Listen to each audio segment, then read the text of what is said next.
Fé, Derek Príncipe. Agora vamos explanar os dons de poder. Fé, dons de curas e operações de milagres.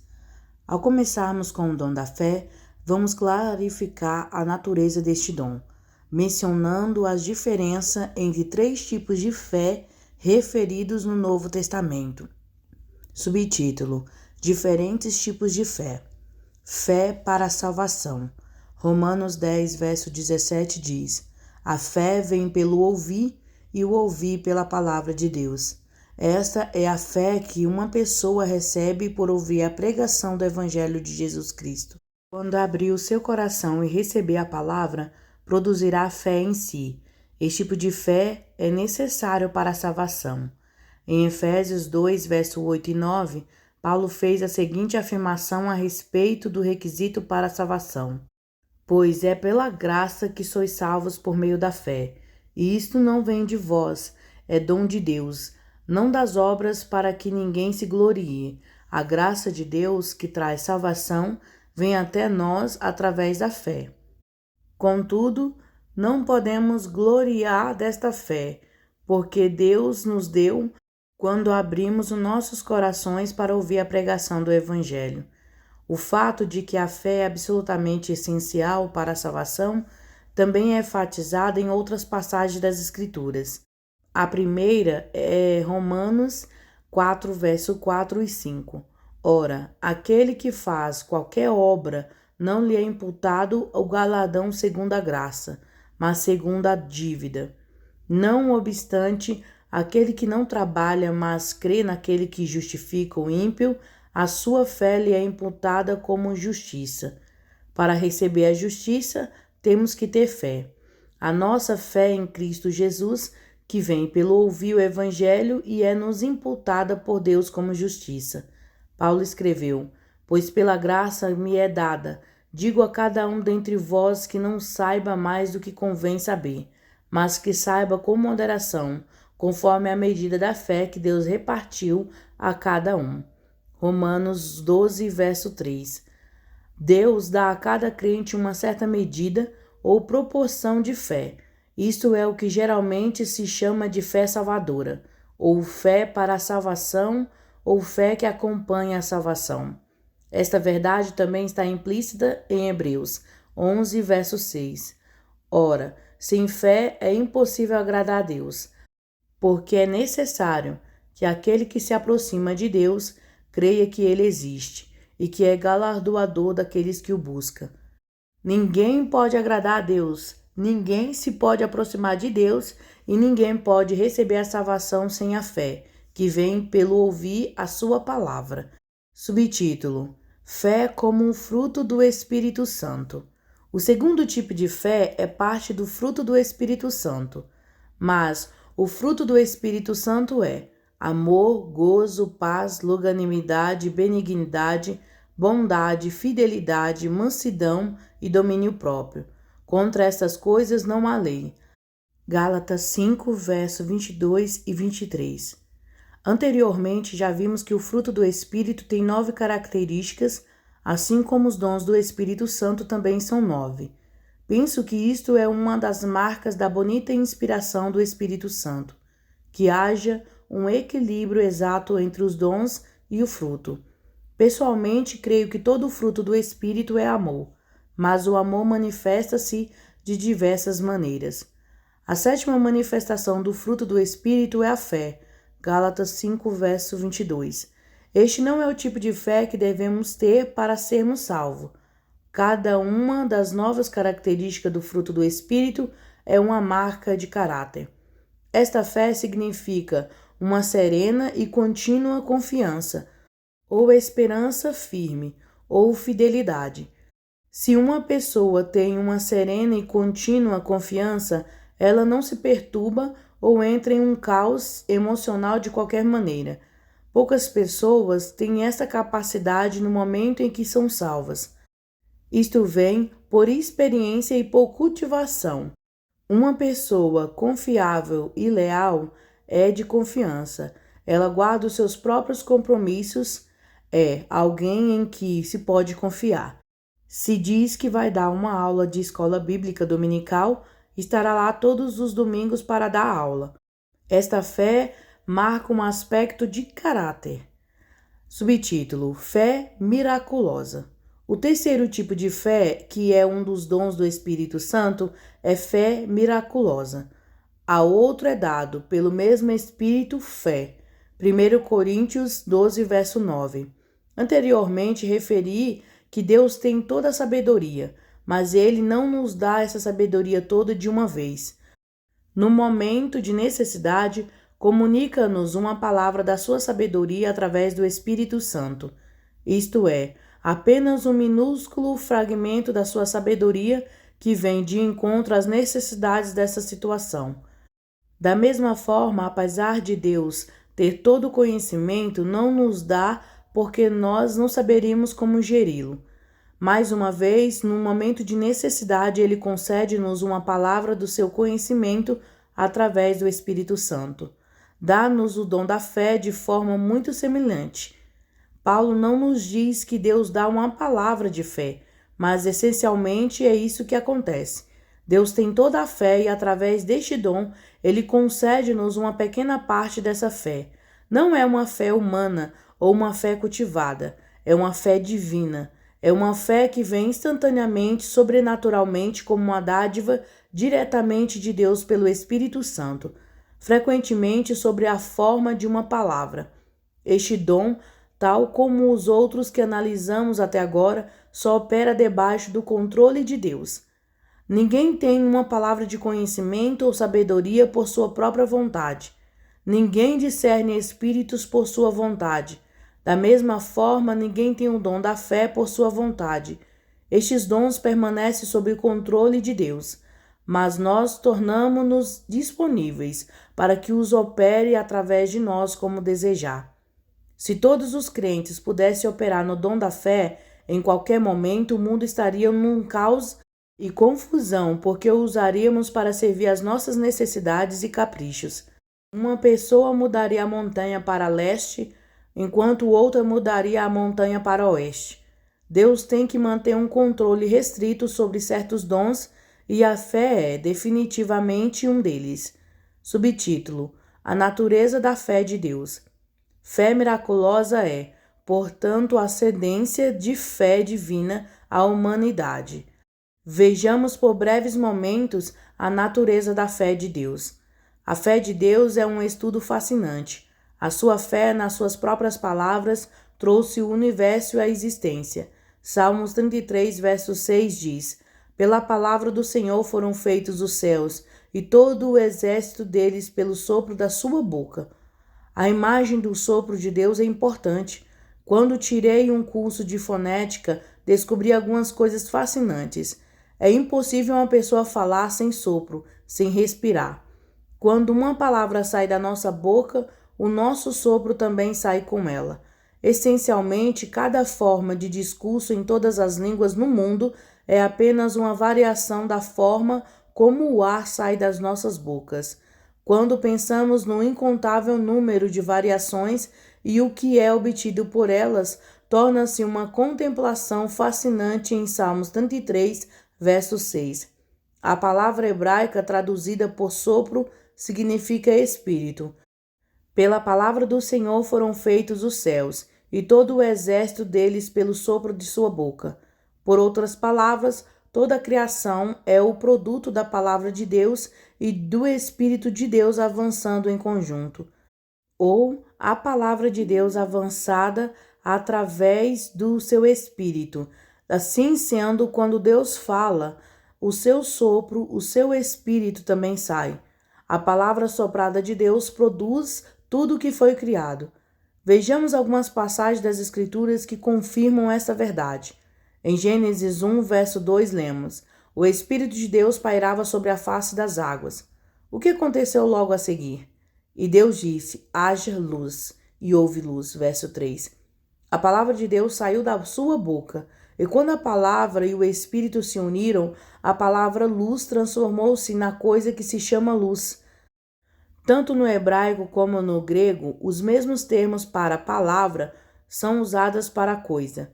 Isso não é um acidente, porque as coisas são as palavras de Deus faladas à existência pelo seu Espírito. Quando Deus diz luz, houve luz. Esta é a origem e a natureza de toda a criação. Em Hebreus 11, verso 3, a mesma verdade é novamente apresentada em relação à palavra de Deus ser soprada pelo seu Espírito. Pela fé, entendemos que os mundos foram criados pela palavra de Deus, de maneira que o visível não foi feito do que se vê. Qual é a forma básica por detrás de todas as coisas criadas? É a palavra de Deus através do Espírito de Deus. Certa vez estudei a filosofia da física.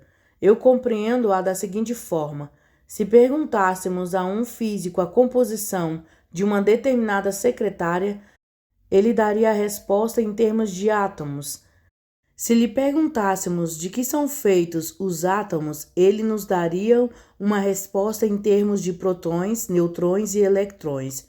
Se lhe perguntássemos se alguém já observou qualquer uma dessas coisas, a resposta seria não. Se lhe pedíssemos para expressar qualquer uma dessas realidades, o melhor que poderiam fazer seria dar-nos algum tipo de fórmula matemática ou equação. Estaria essencialmente em concordância com o escritor de Hebreus, que 19 séculos antes escreveu: o visível não foi feito do que se vê. O que agora é visível, palpável ou perceptível não foi feito de coisas que possamos ver. É impossível subestimar o imenso poder das palavras, apesar da maioria dos cristãos tristemente subestimá-las. Ezequiel 12, verso 25 diz: mas eu, o Senhor, falarei, e a palavra que eu falar se cumprirá, e não será retardada. Por outras palavras, eu sou o Deus, e quando digo alguma coisa, isso acontece. Esta é a natureza eterna e imutável de Deus. Imediatamente vemos a possibilidade de, se o sopro do Espírito de Deus estiver dentro de nós, esse mesmo sopro pode fazer sair de nós uma palavra que é tão eficiente como se o próprio Deus Todo-Poderoso a tivesse proferido diretamente. É exatamente isto que é o dom da fé. Subtítulo: Falando a palavra em fé. Vejamos alguns dos ensinos de Jesus que estão relacionados com isto. Começaremos por comparar as duas versões do evangelho do incidente da figueira que Jesus amaldiçoou. Em Mateus 21, verso 18 ao 22, podemos ler: de manhã, ao voltar para a cidade, teve fome. Avistando uma figueira à beira do caminho, dirigiu-se a ela, mas não achou nela senão figos. E disse-lhe: nunca mais nasça fruto de ti. E a figueira secou imediatamente. Quando os discípulos viram isto, perguntaram espantados: como secou imediatamente a figueira? Jesus respondeu: em verdade vos digo que se tiverdes fé e não duvidardes, não só fareis o que foi feito à figueira, mas até a esse monte disserdes: erga-te e precipita-te no mar, assim será feito. E tudo o que pedides em oração, crendo, o recebereis. Existem duas maneiras de se usar as palavras que são reveladas nessa passagem. Uma maneira é falar com algo ou alguém a favor de Deus, e a outra é falar com Deus a favor de algo ou alguém. Primeiro, Jesus não orou acerca da figueira, e ele não orou à figueira o que teria sido idolatria. Ele falou à figueira a favor de Deus, e a figueira fez o que ele lhe disse para fazer. Jesus disse aos seus discípulos que eles poderiam fazer o que tinha sido feito à figueira se tivesse fé. E mais, se falasse a uma montanha, ela teria de lhes obedecer da mesma maneira. Segundo, Jesus explicou a seus discípulos que se orarmos a Deus a favor de algo, o que quer que peçamos em oração crendo, receberemos. Veremos essas duas formas de usar as palavras mais pormenorizadamente mais à frente neste capítulo.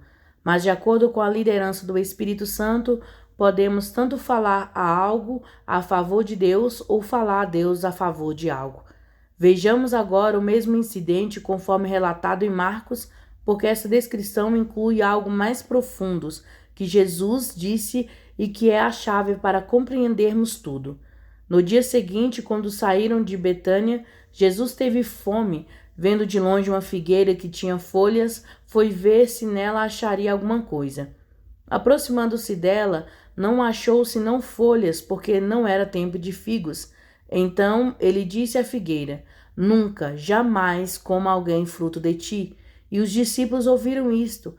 Passando eles pela manhã, viram que a figueira tinha secado desde a raiz. Pedro lembrou-se e disse a Jesus: Mestre, olha, a figueira que amaldiçoaste secou. Ao que Jesus respondeu: Tende fé em Deus. Marcos 11, verso 12 ao 14 e verso 20 e ao 22. A tradução literal da declaração de Jesus é: Tenha a fé de Deus. Novamente, a fé de Deus expressa por palavras de seres humanos é tão autoritária como se o próprio Deus as tivesse proferido. De certa forma, desde que elas sejam sopradas pelo Espírito de Deus, tornam-se pronunciação dada por Deus. Jesus continuou dizendo: Em verdade vos digo que se alguém disser a este monte, erga-te e lança-te ao mar, e não duvidar em seu coração, mas crer que se fará o que diz, lhe será feito. Por isso vos digo que tudo o que pedirdes em oração, crede que recebestes e será vosso. Verso 23 ao 24. Se pegarmos nas palavras iniciais e finais do versículo 23, temos a mais extraordinária verdade. Se alguém disser, lhe será feito. Isso não deixa nada ou ninguém de fora. É qualquer um que, e qualquer coisa que. A condição é ter a fé divina, a fé de Deus. A sugestão é que Deus está mais disposto a dar-nos esta fé do que muitos de nós estamos em recebê-la. Jesus estava a dizer: Não vos maravilheis, vocês conseguem fazê-lo. Tenha a fé de Deus. Em 1 Coríntios 13, Paulo referiu a alguns dons espirituais, incluindo a fé, o dom que move montanhas. Ainda que eu falasse as línguas dos homens e dos anjos e não tivesse amor, seria como um metal que soa ou como um sino que tine. Ainda que eu tivesse o dom da profecia e conhecesse todos os mistérios e toda a ciência, e ainda que eu tivesse toda a fé, de tal maneira que transportasse os montes e não tivesse amor, nada seria. Verso 1 e 2. Você não coloca as mãos nas montanhas, nem realiza um milagre sobre ela. Simplesmente fala à montanha. Se falar com fé divina, a montanha tem de fazer o que lhe disser para ela fazer. Repare na declaração de Jesus acerca da oração. Por isso vos digo que tudo que pedirdes em oração, credes que recebestes e será vosso. Marcos 11, 24. Costumo perguntar às pessoas: quando é que se recebe? A resposta é: quando se ora. No momento que ora, recebe. Ter poderá vir mais tarde, mas receber vem quando se ora. Este é o grande segredo para obter coisas. O diabo tem sempre um amanhã e se deixar-se levar pelas suas promessas, nunca receberá o que Deus tem para si. A Bíblia diz que no que diz respeito a Deus, agora é o tempo aceitável, agora é o dia da salvação. 2 Coríntios 6, verso 2. Deus vive no eterno agora. Subtítulo: Fé divina da semente de mostarda. Em Mateus lemos acerca da incapacidade dos discípulos de expulsar um demônio de um rapaz epilético. Quando ele estava a sós com Jesus, perguntaram-lhe: Por que não podemos nos expulsá-los? Mateus 17, verso 19. Jesus tinha uma simples resposta: por causa da vossa pequena fé. Verso 20.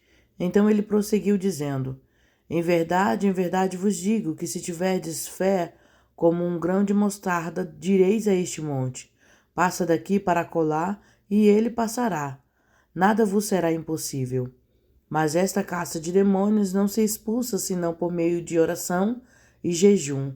Verso 20 e 21.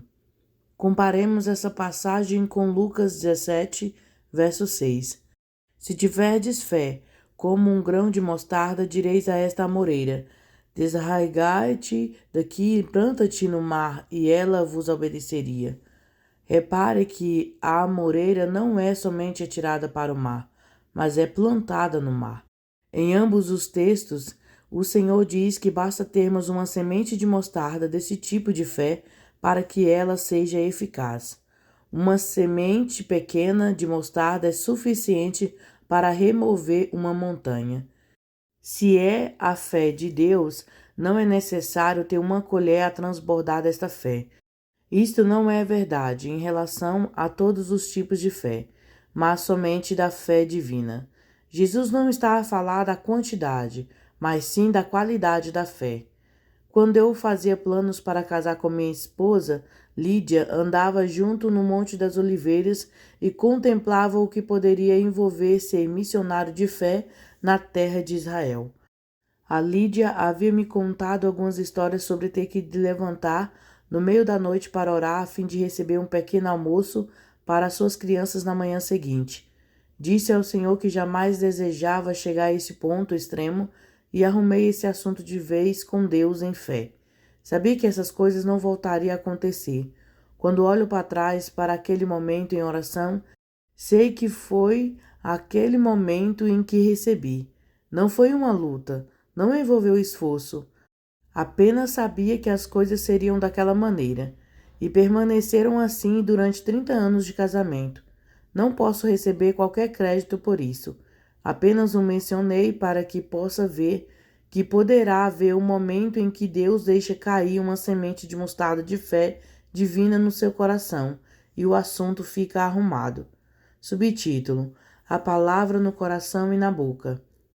Um exemplo muito comovente da fé de Deus e do seu poder é ilustrado no chamamento do profeta Jeremias.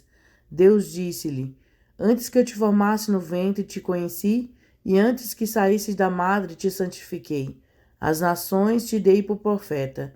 Jeremias 1, verso 5. Jeremias respondeu: Senhor meu Deus, não sei falar, não passo de uma criança.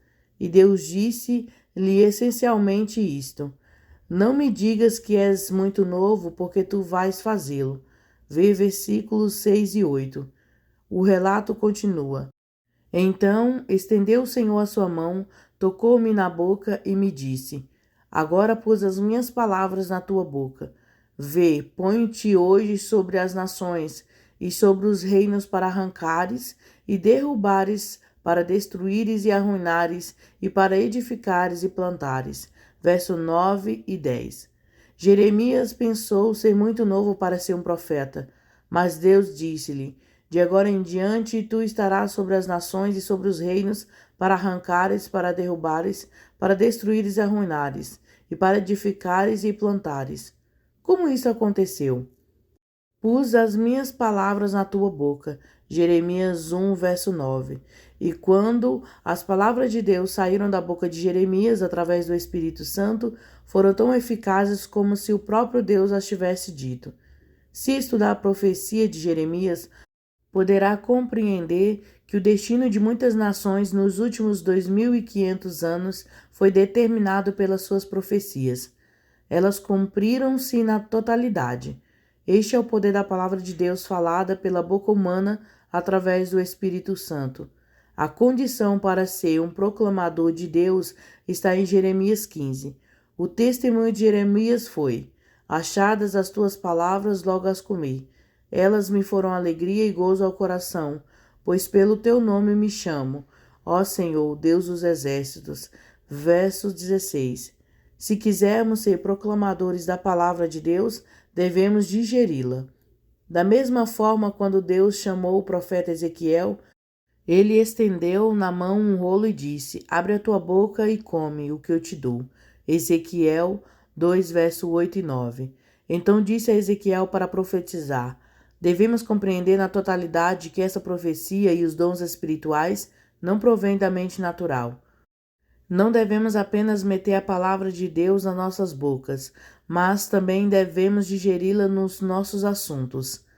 Quando a palavra é digerida lá e as escondemos nos nossos corações, como Davi disse, vê Salmos 119, verso 11, então ela torna-se disponível para o Espírito Santo a proclamar quando achar necessário.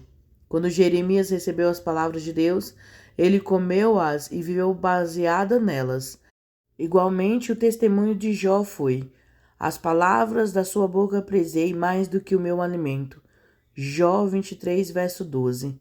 Quando era ainda novo na fé e servia como soldado do exército britânico do norte da África, este também foi o meu testemunho. Eu preferiria a palavra de Deus à minha comida. Se tivesse de escolher entre tomar o pequeno almoço ou ler a Bíblia, escolhia ler a Bíblia. Durante cerca de 3 anos no deserto, vivi da palavra de Deus. Lá não havia igrejas, capelões ou pregadores, mas tinha duas coisas: a palavra e o Espírito de Deus. Essa experiência causou as mais profundas e permanentes mudanças em todas as áreas do meu ser.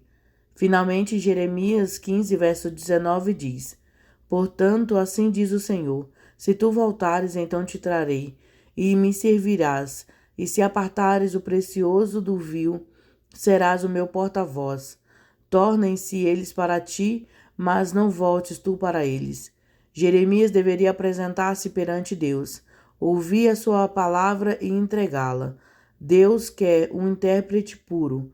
Quando Deus determina um padrão, nós não podemos baixá-lo. Quando Deus determina condições, nós não temos autoridade para as alterar. Não nos podemos baixar aos padrões humanos.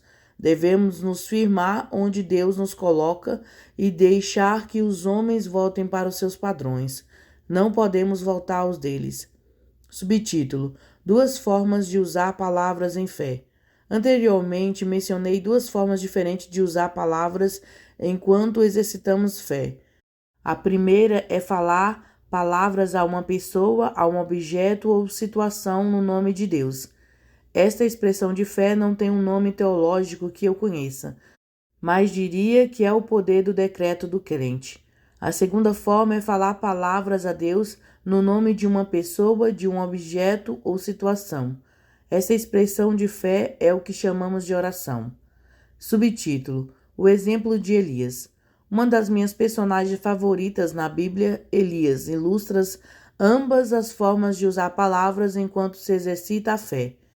Ele emergiu como um profeta em Israel numa era de total apostasia, mal e caos do reino, que era governado pelo perverso rei Acabe. Elias proclamou essa dramática elocução em nome de Deus. Ora, Elias, o tisbita, dos moradores de Gileade, disse a Acabe: Tão certo como vive o Senhor, Deus de Israel, perante cuja face estou, nem orvalho nem chuva haverá nestes anos, segundo a minha palavra. 1 Reis, capítulo 17, verso 1. Esta é uma declaração poderosa, não acha? Quando se controla a chuva e o orvalho, isso é autoridade. A Bíblia revela que durante 3 anos e meio não caiu chuva ou orvalho, tal como Elias disse. Acabe mandou procurar por Elias em todos os reinos e nações. Vê 1 Reis 18, verso 19. Aparentemente, o rei pensou que se conseguisse encontrar Elias e de alguma maneira o torturar para ele dizer as palavras certas, a chuva cairia outra vez. Quando finalmente se encontraram, Acabe disse a Elias: És tu o perturbador de Israel? 1 Reis 18, verso 17. Ele estava a dizer: És tu quem está a causar todos esses problemas? Tu és a razão porque nós não temos chuva nem orvalho? Tu és a razão por todas as colheitas que falham e os animais perecem? Usar das palavras tal como Elias fez é muita responsabilidade. O tempo estava sob o controle de Elias, não de Deus, porque ele era representante visível de Deus em Israel.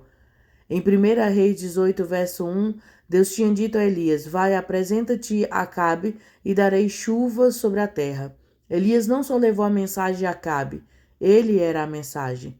Apresenta-te e darei chuva. No entanto, repare que quando Elias quis a chuva de volta, ele teve de perseverar em oração, mesmo tendo sido ele a retirá-la. E disse Elias a Acabe: Sobe, come e bebe, pois há ruído de abundante chuva. Subiu Acabe e comeu e bebeu, e mais Elias subiu ao monte de Carmelo e, inclinando-se por terra, meteu o rosto entre os joelhos. 1 Reis 18, verso 41 e 42. Algumas vezes esteve nessa posição? Houve alturas em que senti que Deus me dobrava até aquela posição em oração. Eu não diria que Elias estava apenas em oração, mas que ele próprio era a oração. Todo o seu ser era a oração, espírito, alma e corpo. Estava totalmente identificado com a oração. Orou até a pequena nuvem aparecer, e pelas suas palavras faladas a Deus, liberou a chuva. Versículos 43 ao 45. Isto é o que Tiago chamou de oração de fé. Tiago 5, verso 15.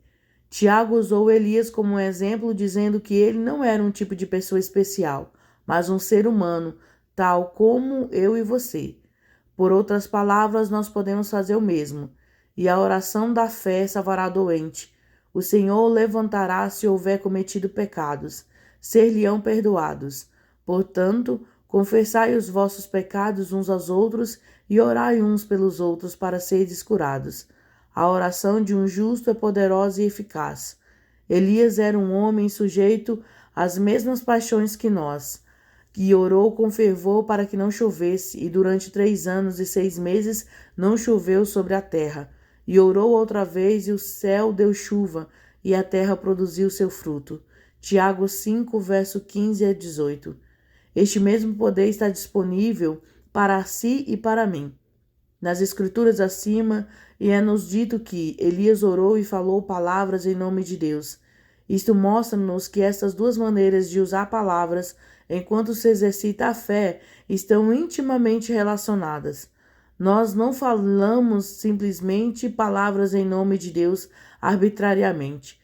Antes falamos palavras em fé, baseado no nosso relacionamento com Ele, de acordo com o nosso conhecimento da sua vontade e poder. Subtítulo: Exemplo de Josué. Um outro exemplo de uma palavra falada em nome de Deus pode ser encontrada na vida de Josué, quando ele e os israelitas estavam no meio de uma batalha contra os seus inimigos. Então Josué falou ao Senhor no dia em que o Senhor entregou os amorreus nas mãos dos filhos de Israel e disse na presença dos israelitas: Sol, detém-te em Gibeon, e tu, lua, no vale de Aijalon. E o sol se deteve, e a lua parou até que o povo se vingou de seus inimigos. O sol se deteve no meio do céu, e não se apressou a se pôr, quase um dia inteiro.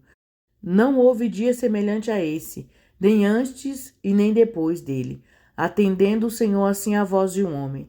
Certamente o Senhor pelejava por Israel. Josué 10, verso 12 ao 14. Apesar do texto dizer que Josué falou ao Senhor, Josué que disse ao sol e à lua para se deterem. As palavras que um homem falou afetaram o curso de corpos celestes. Isto é extraordinário. A minha convicção pessoal é que os mesmos privilégios estão disponíveis para nós hoje. Subtítulo: Manifestações de fé miraculosa no Novo Testamento. Vejamos agora alguns exemplos de fé miraculosa, ou de palavra de fé encontrados no Novo Testamento. Subtítulo: Acalmando uma tempestade em autoridade divina. No primeiro exemplo, Jesus e seus discípulos encontravam-se num pequeno barco, quando uma terrível tempestade se levantou.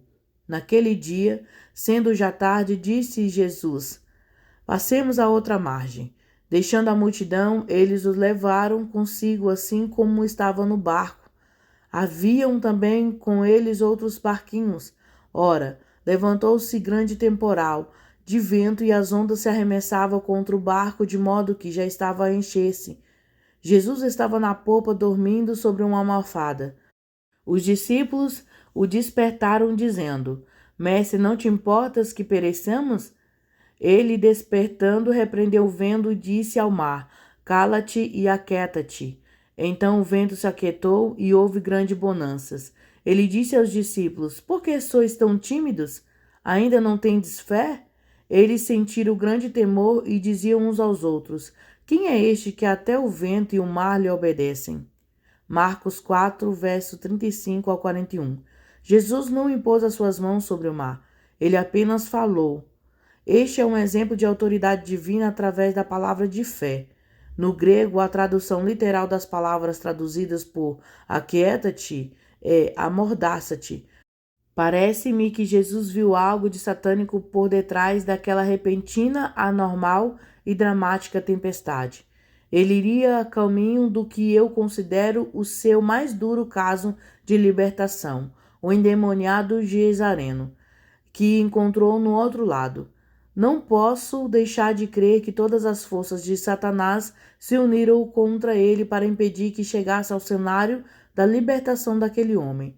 Por vezes, quando estávamos numa missão específica que tem muito significado para o reino de Deus, Satanás tem os seus agentes plantados em todas as situações ou circunstâncias ao longo do caminho. Este é um bom sinal de que Deus vai fazer algo especial. Se não nos deixarmos desencorajar e perdermos a vitória pelo caminho. Quando Jesus falou com autoridade divina, a tempestade imediatamente se amordaçou. Ela não pôde emitir mais nenhum som ou causar qualquer dano. Quando Israel deixou o Egito na noite de Páscoa, a Bíblia diz que nenhum cão moveu a sua língua contra os israelitas. Vê Êxodo 11, verso 7. Deus pode silenciar qualquer coisa se tivermos fé. Subtítulo: Levantando os mortos com uma palavra de fé. Existem 3 momentos nas Escrituras em que Jesus levanta pessoas que tinham morrido usando uma palavra de fé. O primeiro acontece com o filho da viúva de Naim. Quando chegou perto da porta da cidade, levaram um defunto filho único de sua mãe, que era viúva, e com ela ia uma grande multidão da cidade. Vendo-a, o Senhor sentiu grande compaixão por ela e lhe disse: Não chores. Chegando-se, tocou no esquife e, parando os que o levaram, disse: Jovem, a ti te digo, levanta-te.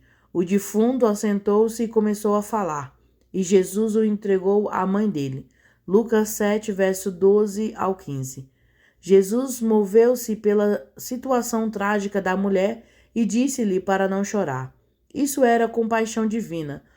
Uma evidência segura de que Deus quer fazer alguma coisa é quando somos movidos por compaixão divina. Jesus proferiu uma palavra de fé e disse ao jovem para se levantar. De cada vez que Jesus levantou um morto, era muito específico. Sempre falava com a pessoa que ia ser ressuscitada.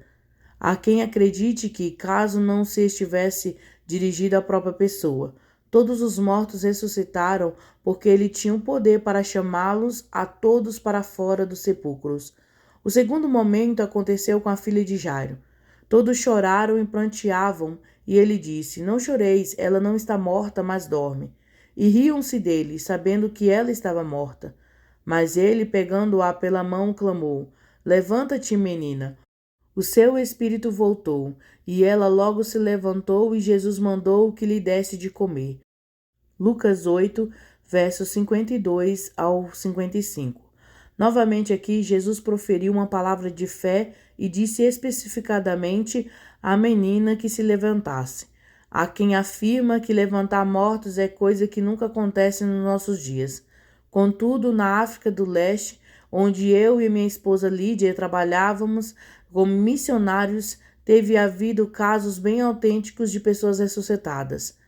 Durante o tempo em que lá servimos, houve 2 ocasiões em que alguém foi trazido de volta dos mortos. Uma envolveu uma mulher que era nossa estudante e morreu. Toda a sua família estava na clínica perto do seu corpo, que estava estendido numa cama. Eles choravam, lamentavam e oravam. Perguntamos se eles gostariam que nós orássemos e eles disseram que sim. Pedimos que todos saíssem e, apesar de não termos planejado nada antecipadamente, ajoelhamos-nos cada um no seu lado da cama e oramos. A dada altura, ambos recebemos a confirmação de vitória e a jovem mulher sentou-se na cama. A primeira coisa que ela lhe disse foi: Alguém tem uma Bíblia? Eu disse que sim, e ela pediu-me para ler o Salmo 41. Após a minha leitura, levamo-la para casa conosco e ela ficou em perfeita saúde e passados 1 ou 2 dias. Mais tarde eu perguntei: Por que desejou que lêssemos o Salmo 41? Ela respondeu: Naquela altura 2 homens vestidos de branco estavam junto a mim e eu andei com eles ao meu lado. descendo um caminho muito comprido e estreito que nos levou a um sítio cheio de luzes e pessoas vestidas de branco que cantavam. Havia um homem que lia um livro muito grande. Ele lia o Salmo 41 e eu queria saber o que dizia.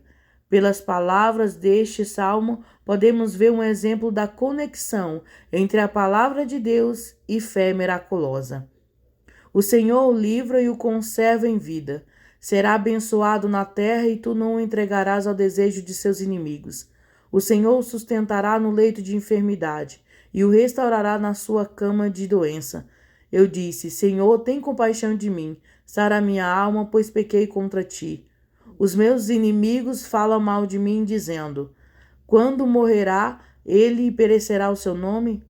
Todos os que me odeiam murmuram-se contra mim. Contra mim imaginam mal, dizendo, uma má doença se lhe pegou. Está deitado e não se levantará mais. Mas tu, ó Senhor, tem piedade de mim. Levanta-me para que eu lhes retribua. Salmos 41, verso 2 ao 5, versos 7 e 8 e o verso 10.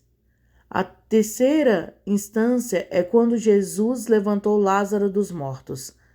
Tiraram então a pedra, e Jesus levantou os olhos para o céu e disse, Pai, graças te dou porque me ouvistes. Eu sei que sempre me ouves, mas eu disse isso por causa da multidão que me rodeiam, para que creiam que tu me enviaste. Tendo dito isto, Jesus clamou em alta voz, Lázaro, vem para fora. O morto saiu, tendo as mãos e os pés enfaixados e os rostos envolvidos num lenço. Disse Jesus, desatai-o e deixai-o ir. João 11, verso 41 ao 44. Que momento dramático! Repare que, em cada um dos casos, Jesus falou e disse à pessoa para se levantar. Uma ocorrência semelhante aconteceu quando Pedro ressuscitou Dorcas dos mortos depois do seu corpo ter sido lavado e estendido em preparação para o enterro. Levantando-se, Pedro foi com eles. Quando chegou, levaram-no ao quarto alto. Todas as viúvas o rodearam, chorando e mostrando as túnicas e vestidos que Dorcas fizeram quando estava com elas. Pedro mandou que todas as pessoas saíssem do quarto. Então pôs-se de joelhos e orou. Voltando-se para o corpo, disse, Tábita, levanta-se. Ela abriu os olhos e, vendo a Pedro, assentou-se. Dando-lhe a mão, Pedro a levantou e, chamando os santos e as viúvas, apresentou-a viva. Atos 9, verso 39 ao 41. Note que Pedro foi específico, tal como Jesus havia sido, e chamou-a pelo nome. Após ter orado e recebido a palavra de fé, ele disse a Tábita para se levantar e ela assim o fez. Subtítulo: Proferindo julgamento através de uma palavra de fé. O nosso exemplo final é uma situação extraordinária do livro de Atos. Elimas, o encantador, um falso profeta ou mágico, opôs-se à pregação de Paulo e Barnabé na ilha de Chipre. Todavia, Saulo, que também se chamava Paulo, cheio do Espírito Santo, fitando os olhos nele, disse, Ó filho do diabo, cheio de todo engano e de toda malícia, inimigo de toda a justiça, não cessarás de perturbar os retos caminhos do Senhor? Agora a mão do Senhor está contra ti, e ficarás cego sem ver o sol por algum tempo. No mesmo instante caiu sobre ele uma névoa e trevas, e andava à roda, buscando quem o guiasse a mão. Atos 13, verso 9 ao 11. Paulo pronunciou o julgamento de Deus sobre Elimas, através do poder da palavra falada. Repare que Paulo estava cheio do Espírito Santo, revelando que o julgamento veio através de uma palavra de fé divina. Subtítulo: Resultados de fé miraculosa. Quando Deus concede fé divina, a humanidade, os seres humanos, podem proclamar os mesmos resultados como se Deus tivesse proferido as palavras diretamente.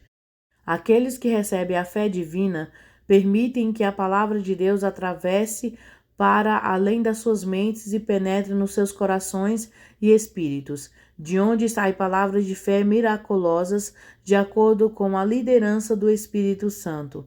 Estas palavras têm poder sobre a criação, a morte e Satanás, demonstrando autoridade em todos os aspectos da existência física e espiritual. Elas destroem o mal e constroem o que é bom e reto pela fé do próprio Deus.